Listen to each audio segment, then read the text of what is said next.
కాసేపట్లో తెలంగాణ వ్యాప్తంగా 10వ తరగతి పరీక్షలు ప్రారంభం కానున్నాయి. ఉదయం 9:30 నుండి మధ్యాహ్నం 12:45 వరకు ఎగ్జామ్ జరగనుంది. అయితే ఎగ్జామ్ కు 5 నిమిషాల నిబంధన ఉంటుందంటున్నారు అధికారులు. రాష్ట్ర వ్యాప్తంగా కూడా 2861 సెంటర్లలో పరీక్షలు జరగనుండగా ఎగ్జామ్ సెంటర్లలో సీసీ కెమెరాలను ఏర్పాటు చేసినట్లుగా అధికారులు చెబుతున్నారు. జూన్ 1వ తేదీ వరకు జరిగే 10th క్లాస్ ఎగ్జామ్స్ కు ఇవాళ 5,09,275 మంది విద్యార్థులు హాజరు కానున్నారు. ఇదే అంశానికి సంబంధించి మరిన్ని అప్డేట్స్ మా ప్రతినిధి కార్తిక్ అందిస్తారు లైవ్ లో. కార్తిక్, ఈ రోజు 10th క్లాస్ పరీక్షలు ప్రారంభం కానున్నాయి. 5 నిమిషాలు లేటుగా వచ్చినా కూడా ఎలౌ చేయమంటూ కఠిన నిబంధనలు అయితే పెట్టారు అధికారులు. ఎలా ఉంది, విద్యార్థులందరూ వస్తున్నారా? అప్డేట్స్ ఏంటి? మౌని సార్, రాష్ట్ర వ్యాప్తంగా కూడా 5,09,875 మంది విద్యార్థులు అయితే ఎగ్జామ్స్ రాసేందుకు సిద్ధమయ్యారు. అయితే పరీక్షా కేంద్రాలకు సంబంధించి 9 గంటల నుంచి అలౌ చేయడం జరుగుతుంది. ప్రస్తుతం మనం మహబూబా కాలేజ్ వద్ద ఉన్నాము. అయితే పేరెంట్స్తో పాటు పిల్లలకు ఎగ్జామ్స్ జరగనున్న నేపథ్యంలో చాలా వరకు ఒక యాంగ్జైటీ అయితే నెలకొంది. దాదాపు 2 సంవత్సరాల పాటు కరోనా కారణంగా పరీక్షల నిర్వహణ అనేది లేదు. సో విద్యార్థులను ముందస్తుగానే పరీక్షా కేంద్రాలకు 8 గంటల నుంచే తీసుకొచ్చి ఇక్కడ పడిగాపులు కాస్తున్న పరిస్థితులు అయితే ఉన్నాయి. ఎందుకంటే చాలా మంది లేట్ అయ్యే ప్రాసెస్ ఉంది. ఈ లేట్ నేపథ్యంలో 9:35 తర్వాత ఖచ్చితంగా విద్యార్థులను అలో చేయమని చెప్పేసి నిబంధనలు ఉండడంతో చాలా మంది ముందస్తుగానే చేరుకున్న పరిస్థితులు ఉన్నాయి. ఒకసారి చూడొచ్చు ఎగ్జామ్ సెంటర్ వద్ద ఎలా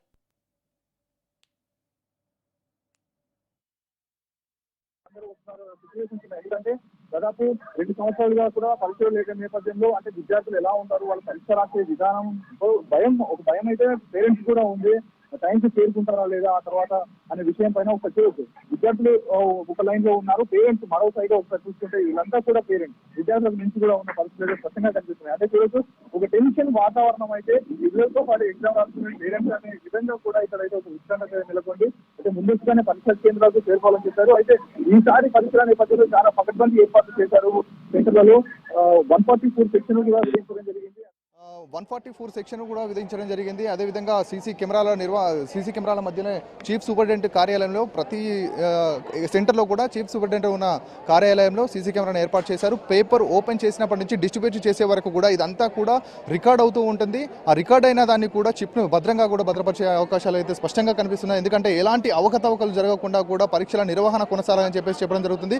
ఇక కోవిడ్ నిబంధనలను ఖచ్చితంగా పాటించే విధంగా కూడా ఏర్పాటు చేశారు. ప్రతి ఒక్కరూ మాస్క్ ధరించాలి అని చెప్పడం జరిగింది. అదేవిధంగా వాళ్ళకి సెల్ఫ్గా కూడా ఎలాంటి ఎలక్ట్రిక్ గ్యాడ్జెట్స్ కూడా అలో చేయమని చెప్తున్నారు. క్షుణ్ణంగా తనిఖీ చేసి ప్రతి ఒక్కరిని కూడా లోపలికి పంపిస్తున్న పరిస్థితులు మనకు స్పష్టంగా కనిపిస్తున్నాయి. మనం చూడొచ్చు విద్యార్థులను ఇప్పుడే అలో చేస్తున్నారు లోపలికి, వాళ్ళంతా కూడా వెళ్తున్న పరిస్థితులు అయితే ఉన్నారు. అయితే విద్యార్థులకు ఈసారి సబ్జెక్టుల విషయంలో కూడా 6 సబ్జెక్టులను కూడా నిర్వహించారు. గతంలో చూసుకుంటే 11 సబ్జెక్టులు ఉండేవి. అంటే ఆ సబ్జెక్టులను పెంచేవారు. అంటే 2 పేపర్లు ఉండేది, ఈసారి మాత్రం 6 పేపర్లే ఉన్నాయి. సో విద్యార్థులను కూడా టెన్షన్ పడకుండా వారికి సంబంధించి ఈసారి ఎగ్జామ్స్ నిర్వహించిన నేపథ్యంలో చాలా వరకు స్కూల్స్ కూడా అంటే కరోనా కారణంగా స్కూల్కి వెళ్ళలేని పరిస్థితులు ఉన్నాయి. ఈ నేపథ్యంలో వాళ్ళందరినీ కూడా వారికి ఇబ్బందులు లేకుండా క్వశ్చన్స్కు సంబంధించి ఛాయిసెస్ కూడా ఈసారి పెంచడం జరిగింది. విద్యార్థులకు పదే చెప్తున్నారు, ఎవరు పానిక్ అవ్వకూడదు, వాటర్ బాటిల్ మెయింటైన్ చేయాలి, ఎవరు ఇబ్బందులు పడద్దని చెప్పేసి ప్రతి ఒక్క ఇన్స్ట్రక్షన్ కూడా ఇక్కడ ఉన్న వాళ్ళంతా కూడా చెప్తున్నారు. అదేవిధంగా ప్రతి ఒక్కరిని కూడా మాస్క్ తప్పనిసరి చూసి ఆ తర్వాత టెంపరేచర్ కూడా చెక్ చేస్తున్నారు.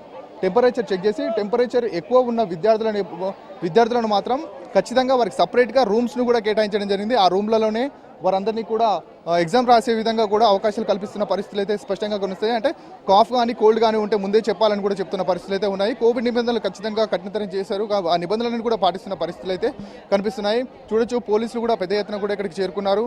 విద్యార్థులను పరీక్షా కేంద్రాలకు పంపించిన తర్వాత ఖచ్చితంగా ఇక్కడ పేరెంట్స్ ఉండకూడదని కూడా సెంటర్లలో ఉండొద్దు అని కూడా చెప్పడం జరుగుతుంది. దాదాపు ఈ పరీక్షలకు సంబంధించి మాస్ కాపీకు పాల్పడకుండా దాదాపు 144 ఫ్లయింగ్ స్కాడ్స్ను కూడా నిర్వహించడం జరిగింది. వారంతా కూడా ఎప్పటికప్పుడు అబ్జర్వ్ చేస్తున్న పరిస్థితులు ఉన్నాయి. ఇన్విజిలేటర్లు కూడా 33,000 మంది ఉన్నారు. ఇక్కడ చూడొచ్చు కొంతమంది పేరెంట్స్ కూడా ఉన్నారు. వాళ్ళని అడిగి తెలుసుకునే ప్రయత్నం చేద్దాం. చెప్పండి సార్, అంటే పరీక్షల నిర్వహణ ఎలా జరుగుతుంది? అంటే విద్యార్థులు ఈ మధ్య ఎలా ప్రిపేర్ అయ్యారు? మీకు ఎలా టెన్షన్ అనిపిస్తుంది? ఎలా ఏంటి అండి సార్, ఇప్పుడు కోవిడ్ వల్ల 2 ఇయర్స్ పిల్లల్ని ప్రమోట్ చేసుకుంటూ వెళ్ళిపోయారు. ఈ ఇయర్ ఏమో అకాడమిక్ ఇయర్ ఎండింగ్ అయిపోయింది. స్టార్ట్ అయ్యే టైంకి ఎగ్జామ్స్ కండక్ట్ చేస్తున్నారు. వాళ్ళకి ఆల్రెడీ ఆన్లైన్ క్లాసెస్ అని చెప్పి వాళ్ళకు చదువులు చక్కగా చెప్పలేదు. వాళ్ళకి ఏం అర్థమైతే ఇళ్ళల్లో ఉంటే వాళ్ళు ఫోన్లు పట్టుకొని ఆన్లైన్లో చూడమంటే వాళ్ళు ఫోన్లు చూస్తుర్రా చదువుతుర్రా అనేది తెలియదు. రూమ్లలోకి పంపిస్తాం మనం పిల్లల్ని, పంపిస్తే అసలు వాళ్ళు ఉంటారు, వాళ్ళు చదువుకుంటుర్రా లేకపోతే ఏం చేస్తుర్రా అనేది మనకు తెలియదు.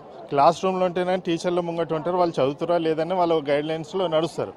అలాంటిది ఈసారి సిస్టమ్ మొత్తం వరస్ట్ ఉందండి. పిల్లల లైఫ్ తోటి గవర్నమెంట్ ఆడుకుంటుంది. అకాడమిక్ ఇయర్ ఇప్పుడు రేపు 15 డేస్లో మళ్ళీ స్టార్ట్ అవుతుందంట. అంటే ఇప్పుడు ఎగ్జామ్స్ అయిందో లేదో మళ్ళీ పిల్లలకు హాలిడేస్ లేవు, ఏం లేవు. ఏమన్నా అంటే కోవిడ్లో 2 ఇయర్స్ ఉన్నారు కదంటే అది మన చేతిలో పని. అది ప్రకృతి వచ్చింది, ప్రకృతి ప్రళయం, మనం ఏం చేస్తాం దాన్ని, అది కంటిన్యూ. కానీ ఇప్పుడు మీకు అందరికీ కోవిడ్ లేని పిల్లలకి వచ్చిందా?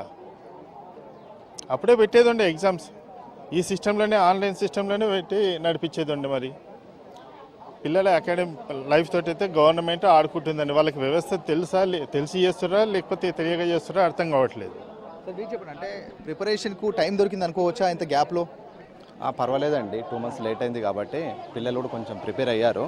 ఇక 2 ఇయర్స్ తర్వాత కదా, కోవిడ్ తర్వాత ఫస్ట్ బోర్డ్ ఎగ్జామ్స్ వాళ్ళు రాస్తున్నారు. కొంచెం టెన్షన్ ఫీల్ అవుతున్నారు పిల్లలు కూడా. బట్ చూడాలి ఇక మరి రిజల్ట్స్ ఎలా ఉంటాయి ఏంటనేది.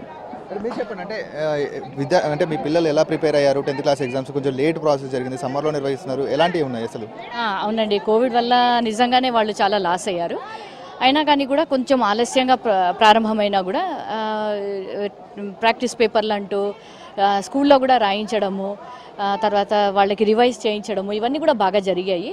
ఆలస్యం అనేది ఇంకా మనము ఇంకా దానికి ఏం చేయలేము దానివల్ల అనేసి. అదేవిధంగా దేవుడు కూడా కరుణించి వాతావరణం కూడా చల్లగానే ఉంది, ఎక్కడ ప్రాబ్లం లేదు. కాబట్టి ఈ ఇయర్ బాగానే వెళ్ళిపోతుంది అని. ఎందుకంటే లాస్ట్ ఇయర్ మనం చూసుకుంటే లాస్ట్ ఇయర్ పిల్లలు రాయలేకపోయారు, కనీసం ఈ ఇయర్ పిల్లలు రాయగలుగుతున్నారు. అది ఆనందం అండి, అంతే. ఇంకేం టెన్షన్ అయితే ఉంది. ఈసారి ఎగ్జామ్స్ ఉంటాయా లేదనే టెన్షన్ వాతావరణం కూడా నెలకొంది. కరోనా మళ్ళీ స్టార్ట్ అయిందనే వార్తలు కూడా వచ్చాయి. ఆ నేపథ్యంలో మీరు ఏమనుకున్నారు? అదే మళ్ళీ వచ్చింది, కానీ మళ్ళీ మనకైతే ఆ ఎఫెక్ట్ అయితే మనకి ఇప్పటివరకు అయితే లేదు కదా సార్. ఉంటే ఇలాగ రాసేవాళ్ళు కాదేమో పిల్లలు, మళ్ళీ లాస్ట్ ఇయర్ లాగా రిపీట్ అయ్యేదేమో. కానీ ఈ ఇయర్ అయితే మనకి ఆ ప్రాబ్లం అయితే లేదు. ఇంకోటి పిల్లలు కూడా ధైర్యంగానే ఉన్నారు. ఇది పూర్తిగా స్థాయిలో కూడా ఎగ్జామ్ సెంటర్ల వద్ద పరిస్థితి. అయితే 9:30 నుంచి 9:45 వరకు పరీక్ష కొనసాగనుంది. అయితే 45 నిమిషాలు అంటే పూర్తిగా కూడా 15 నిమిషాల పాటు పిల్లలు ఎగ్జామ్ పేపర్, క్వశ్చన్ పేపర్ పూర్తిగా రివిజన్ చేసుకుని చదువుకున్న తర్వాతే కూడా ఈ 15 నిమిషాలు కూడా కేటాయించడం జరుగుతుంది. అంటే విద్యార్థులకు ఎలాంటి ఇబ్బంది లేకుండా పరీక్షా కేంద్రాల వద్ద ఏర్పాటు జరిగారు. పూర్తి స్థాయిలో కూడా 144 సెక్షన్ అమలులో ఉండడంతో పూర్తిగా కూడా పరీక్షా కేంద్రాల వద్ద ఎవరూ రాకూడదని చెప్పేసి ఇన్స్ట్రక్షన్ చెప్తున్నారు. కోవిడ్ నిబంధనలతో పరీక్షలు ప్రశాంతంగా కొనసాగే పరిస్థితి అయితే కనబడుతుంది. Mounisha, right, thanks for the updates Karthik.